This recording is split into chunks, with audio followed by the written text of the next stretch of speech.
हमारे ब्रेन में दो हेमिस्फीयर्स होते हैं, लेफ्ट और राइट। दोनों हेमिस्फीयर का थिंकिंग, लर्निंग और इंफॉर्मेशन प्रोसेसिंग का सिस्टम अलग अलग होता है। स्किल सेट्स अलग अलग होते हैं। जैसे लेफ्ट ब्रेन ये लॉजिकल, एनालिटिकल, प्रैक्टिकल, मेथोडिकल होता है, तो राइट ब्रेन ये इंट्यूटिव, इमेजिनेटिव, क्रिएटिव, इस टाइप का होता है। लेफ्ट ब्रेन का थिंकिंग प्रैक्टिकल होता है, राइट ब्रेन का फैंटेसी बेस्ड होता है। और ये जो दोनों हेमिस्फीयर है, दोनों का इंफॉर्मेशन प्रोसेसिंग का सिस्टम भी अलग होता है। लेफ्ट ब्रेन के पास में लैंग्वेज, मैथमेटिक्स, क्रिटिकल थिंकिंग होता है, तो राइट ब्रेन के पास में विजुअल परसेप्शन, इमेजिनेशन, म्यूजिक, ये सारे स्किल्स होते हैं। लेफ्ट ब्रेन ये डिटेल ओरिएंटेड यानी पार्ट्स में कोई भी चीज को एब्सॉर्ब करता है, तो right brain as a whole grasp करता है कोई भी चीज को। अभी लेफ्ट ब्रेन और राइट ब्रेन ये दोनों को अगर आप कंपैरेटिवली देखोगे, तो लेफ्ट ब्रेन का अप्रोच स्टेप बाय स्टेप रहेगा, राइट ब्रेन का डायरेक्ट अप्रोच रहेगा। लेफ्ट ब्रेन के पास में डाटा मेमोरी है जो शॉर्ट टर्म मेमोरी है, तो राइट ब्रेन के पास में विजुअल या फोटोग्राफिक मेमोरी है जो लॉन्ग टर्म मेमोरी है। लेफ्ट ब्रेन ये डिटेल पे फोकस करता है, तो right brain whole whole picture को कैप्चर करता है, ग्रास्प करते वक्त एज अ होल ग्रास्प करता है।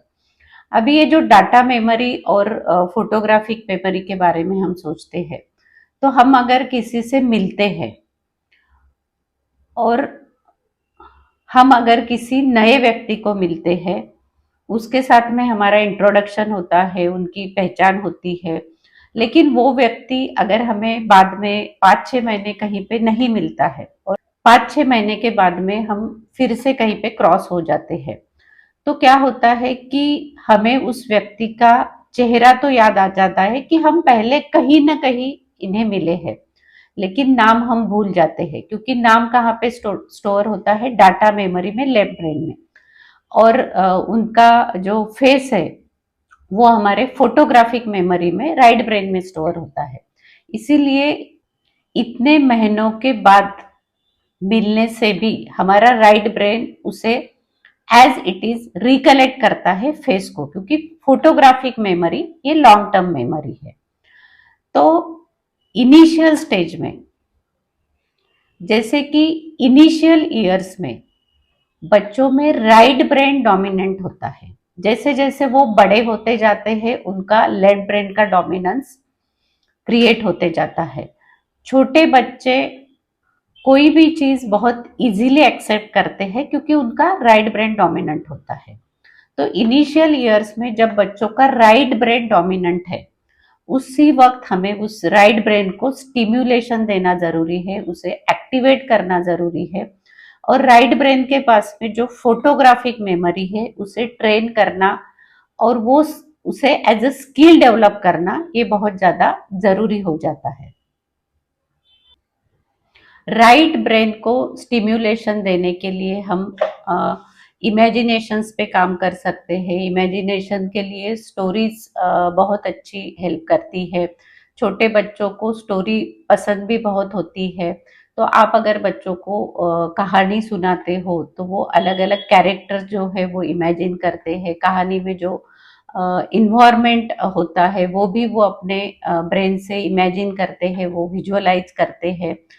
और इसके साथ में आप कुछ कहानियां रीड करके भी उन्हें बता सकते हो। वहाँ पे कुछ पिक्टोरियल स्टोरीज है, तो वहाँ पे कुछ पिक्चर्स उन्हें दिखाना है, कुछ रीड करके बताना है, तो वो भी उन्हें विजुअलाइज करना, इमेजिन करना बहुत इजी हो जाता है।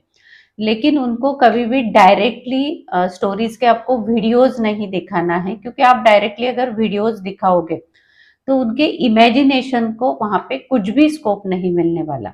तो आपको स्टोरी, ऑडियो स्टोरी ही देना है या स्टोरी आपको सुनाना है। इमेजिनेशन के साथ में आप म्यूजिक, डांस पे भी काम कर सकते हो राइट ब्रेन को स्टिम्युलेशन देने के लिए। म्यूजिक अलग अलग उनको, नर्सरी राइम्स है या एक्शन सॉन्ग्स है, वो आप सुना सकते हो। एक्शन सॉन्ग्स पे उन्हें एक्शन करना सिखा सकते हो।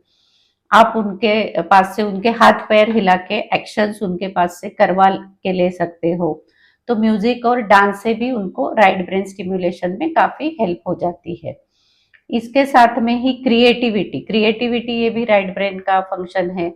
तो उनमें क्रिएटिविटी डेवलप करने के लिए हम क्ले मॉडलिंग, ड्राइंग, पेंटिंग ये सब चीजें कर सकते हैं।